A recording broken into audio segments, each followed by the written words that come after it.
Assalamu alaikum wa rahmatullahi wa barakatuh.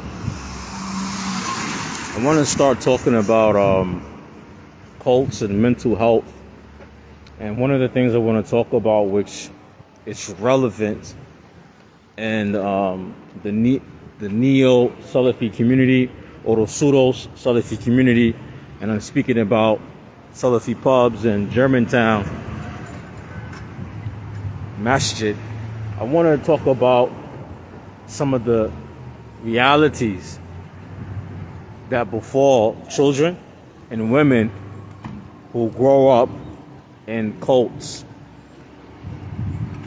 And many people, unfortunately, who follow this group in the inner city, in the black communities, there's a lot of things happen behind closed doors to children and women. And even though there are brothers, mashallah, who are exposing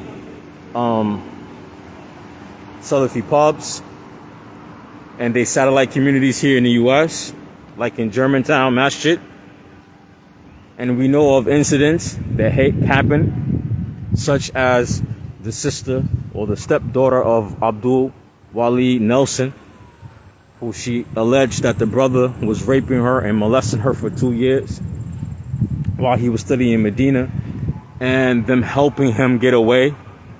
And a current incident that happened in one of their satellite communities in Baltimore, Maryland, when a boy was touched 2 times by a long-time follower and promoter of SP. No one's talking about how this group affect children and women long term. And we don't see in any discussions about these individuals, we only see or hear discussions about their minhaj is not correct, or we have discussions about their mistakes, or we have discussions about the hypocrisy from them, or the double standards from them, or the ignorance from them. No one never talks about the children from their community. Just imagine somebody molest you or rape you, and the people in the community is protecting that person because he's their imam, or he's the head of their community, or the head of their cult. Imagine they turn around and help him escape. And I'm talking about Abdul Wali Nelson. And if you look at Germantown Masjid imams and they masjid social media, you can find pictures and videos of Anwar Wright, Hassan Somali. You can find pictures on their social media, like on Twitter, where they have pictures and screenshots of Shadid Muhammad, making fun of him, calling him a deviant. They have pictures of Muhammad Munir, making fun of him, calling him deviant. Wherever he goes, wherever lecture or flyer is on, they take pictures and they take shot at him. But you notice they haven't put up one picture of Abdul Wali Nelson to help the police and the people in his community, in their community, so police can apprehend him. They have security cameras in Germantown Masjid. He was working in Germantown Masjid. He gave football. So you do have pictures of him from your camera.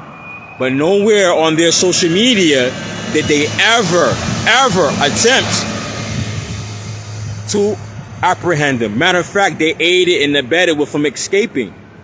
And just like they will post pictures of Muhammad Munir and make fun of him, or Sheikh Tahir, or Abu Usama Dhahabi, they'll make pictures of their lectures and talks and make fun of them, and they share this on Twitter.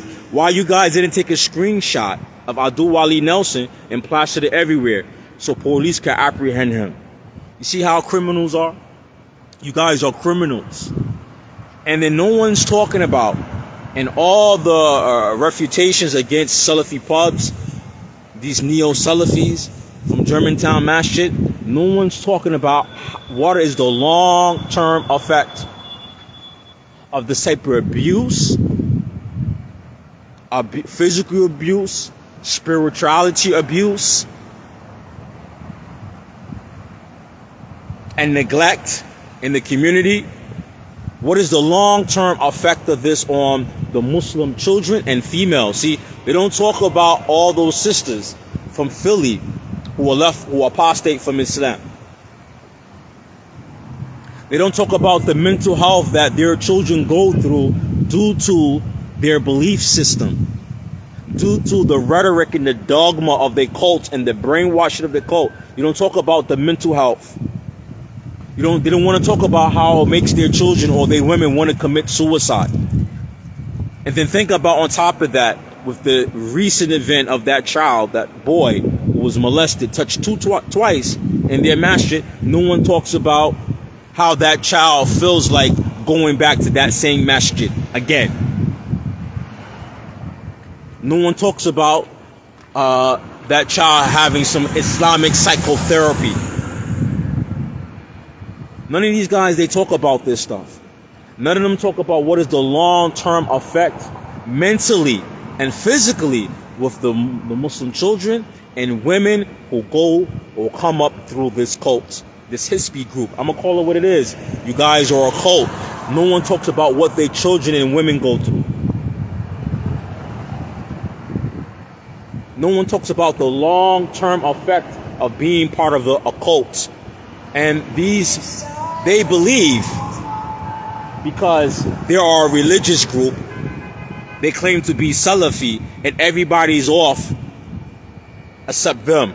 Everybody's deviant save them. But they have all the dysfunction in their community. Go look in the video I have right here on Facebook, right here on my profile, of the Muslim graveyard in Philadelphia. Muslims killing Muslims in Philadelphia. A lot of that's part of the Salafi community in Philadelphia, from Germantown Masjid. They don't talk about what is the long-term effect of their cult on children and women. They don't want to talk about how many sisters from their community apostated from Islam. They don't talk about how many Muslim children in their community left Islam because of the stuff that goes on in their community, and it also goes on in their household. No one talks about what is the long-term effect of being part of a Hispi group, a cult, what it does to children.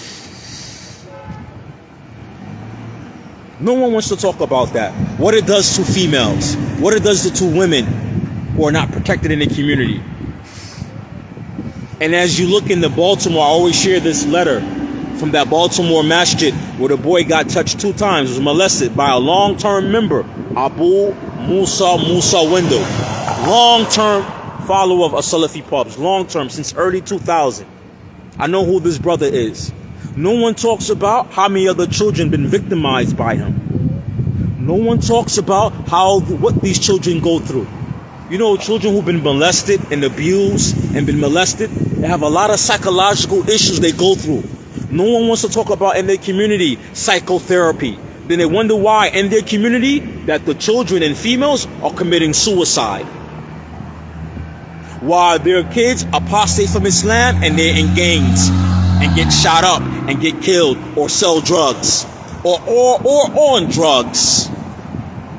No one wants to talk about the long-term effects of this cult on children and women and the society that they created, which is a dysfunctional society, dysfunctional community. And they don't want to talk about it because they feel like they the saved sect.